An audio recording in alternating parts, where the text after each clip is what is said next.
नवजात जो शिशु होते हैं उनमें कितनी होती है? 300 प्लस।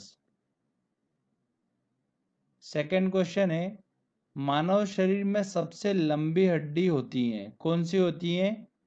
फीमर, जांग की हड्डी जो होती है वो सबसे लंबी हड्डी होती है। स्टेप्स जो होती हैं ये कहाँ पर स्थित होती हैं? कान की हड्डी होती है, हमारे शरीर की सबसे छोटी हड्डी होती है। ह्यूमरस बोन जो होती है वो हाथ में होती है। पटेला जो होती है वो घुटने की हड्डी जो कप आकार की होती है वो पटेला होती है। तो इसका आंसर ए सही होगा। नेक्स्ट है, हमारे शरीर में कुल कितनी मांसपेशियां होती हैं? कितनी होती हैं? 656, अप्रोक्सीमेट 700। तो इसका आंसर होगा बी आंसर। ऑस्टियोलॉजी विज्ञान की वह शाखा है उसका संबंध किसके अध्ययन के साथ है? किसके अध्ययन के साथ है? कंकाल तंत्र, स्केलेटन सिस्टम। कॉन्ड्रियोसाइट्स पाए जाते हैं, कॉन्ड्रियोसाइट्स किस में पाए जाते हैं? कार्टिलेज में पाए जाते हैं, उपास्थि में पाए जाते हैं। ठीक है। और ऑस्टियोसाइट जो होते हैं वो बोन में पाए जाते हैं। महारंध्र जो एक द्वारक है कहाँ पर स्थित होता है? कहाँ पर होता है? कपाल मतलब स्कल में उपस्थित होता है महारंध्र। नेक्स्ट क्वेश्चन लेते हैं, मनुष्य की खोपड़ी स्कल में कितनी अस्थियां होती हैं? कितनी हड्डियां होती हैं? टोटल मिला के 22। मनुष्य के शरीर में पसलियों के कितने जोड़े होते हैं? कितने जोड़े होते हैं? 12 जोड़े होते हैं। टोटल कितनी होती है? 24 होती है। टीबियो नामक हड्डी किस में पाई जाती है? टीबियो जो है वो किस में पाई जाती है? टांग में पाई जाती है। जो घुटने से टखने के बीच की जो हड्डी होती है पिंडली में, वहाँ पर टीबियो होती हैं और फिबुला होती हैं। दो हड्डियाँ मैंने आपको बताई थी, तो टांग की हड्डी होती हैं। मानव शरीर के किस अंग की हड्डी सबसे लंबी होती है? जांघ की हड्डी जो होती है सबसे लंबी होती है। दांतों तथा हड्डियों में पाए जाने वाले तत्व हैं, तो हड्डियां जो होती हैं वो किन मिनरल्स को स्टोर करके रखती हैं? कैल्शियम और फास्फोरस। B answer. वृद्धावस्था में मनुष्य की हड्डियां क्यों कमजोर हो जाती हैं? कारण क्या है? कैल्शियम की कमी। C answer. चलिए अगला क्वेश्चन लेते हैं, अस्थियां एवं मांसपेशियों को आपस में जोड़ता है।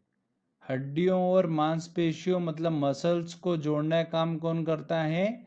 टेंडन टिश्यू करता है। लिगामेंट जो होता है वो हड्डियों को हड्डियों से जोड़ने का काम करता है। मानव शरीर की सबसे छोटी हड्डी है, कौन सी हड्डी होती है? स्टेप्स, कान की हड्डी। निम्नलिखित में से कौन मानव के पैर की हड्डी नहीं है? देखिए टीबिया बिल्कुल है, ह्यूमरस जो है ये हाथ की हड्डी होती है, तो बी आंसर सही होगा। सी वाला फीमर था, ये भी पैर की हड्डी होती है, फिबुला भी पैर की हड्डी होती है, तो यहाँ पर बी आंसर बिल्कुल सही होगा। औसत मानव मस्तिष्क का वजन होता है, कितना होता है? लगभग 1.36 kg। ओंडोटोलॉजी विज्ञान की वह शाखा है उसका संबंध किसके अध्ययन के साथ है? किसके अध्ययन के साथ में? दांतों के साथ संबंध है इसका। C answer. नेक्स्ट है, ऑस्टियोसाइट्स पाए जाते हैं।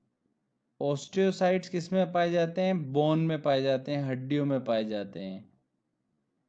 ये सारे क्वेश्चंस काफ़ी इम्पोर्टेंट क्वेश्चंस हैं। अगर आप ये लगा लेते हो ना दोस्तों, तो इस टॉपिक से मतलब आपको मैक्सिमम चांस है कि इन्हीं में से क्वेश्चंस देखने को मिलेगा। ह्यूमरस अस्थि कहाँ पर पाई जाती है? ह्यूमरस बोन जो होती हैं वो ऊपरी भुजा में पाई जाती हैं। निम्नलिखित में से किस एक जीव में पसलियां की संख्या सबसे ज्यादा होती है? किस में होती है? सांप में। नवजात शिशुओं में हड्डियों की संख्या लगभग कितनी होती है? 300 प्लस होती है, मतलब सी आंसर सही होगा। निम्न में से कौन सा कनेक्टिव टिश्यू मतलब संयोजी ऊतक नहीं है। कौन सा? देखिए, बोन, अस्थि, बिल्कुल कनेक्टिव टिश्यू है, ये संयोजी ऊतक है। उपास्थि, कार्टिलेज, ये भी संयोजी ऊतक है। रक्त भी संयोजी ऊतक है। कंकाल पेशी जो होती है वो संयोजी ऊतक नहीं है। D answer. वयस्क पुरुष के वर्टेबल कॉलम में कितनी हड्डियां होती हैं? कितनी हड्डियां होती हैं? 26 होती हैं। और बच्चों में कितनी होती हैं? 33 होती हैं। घुटने की हड्डी को किस नाम से जाना जाता है? किस नाम से जाना जाता है? पटेला। अगला क्वेश्चन काफी इंपॉर्टेंट है। निम्न में से किस में बहिकंकाल मतलब एक्सोस्केलेटन नहीं होता है? किस में नहीं होता है? देखिए, पहला ऑप्शन है मेमेलिया। मेमेलिया मतलब स्तनधारी, जैसे भालू, मनुष्य, बंदर, खरगोश, ये सब जो आते हैं ये मेमेलिया में आते हैं। तो इनमें बहिकंकाल जो होता है उपस्थित होता है। सेकंड देखिए, एविज। एविज मतलब पक्षी। पक्षियों में आता मुर्गा, बतख, शुतुरमुर्ग, बाज, ये सब जो आते हैं ये पक्षियों में आते हैं। तो इनमें भी बहिकंकाल उपस्थित होता है। तीसरा ऑप्शन आता है रेप्टिलिया, मतलब गिरगिट, सांप, कछुए, मगरमच्छ, ये आते हैं रेप्टिलिया में। तो इनमें भी बहिकंकाल उपस्थित होता है। चौथा ऑप्शन आता है एम्फीबिया, मतलब उभयचर, जैसे मेंढक वगैरह। तो मैंने आपको बताया था उनमें बहिकंकाल मतलब एक्सोस्केलेटन उपस्थित नहीं होता है। तो आंसर क्या होगा इसका? D answer.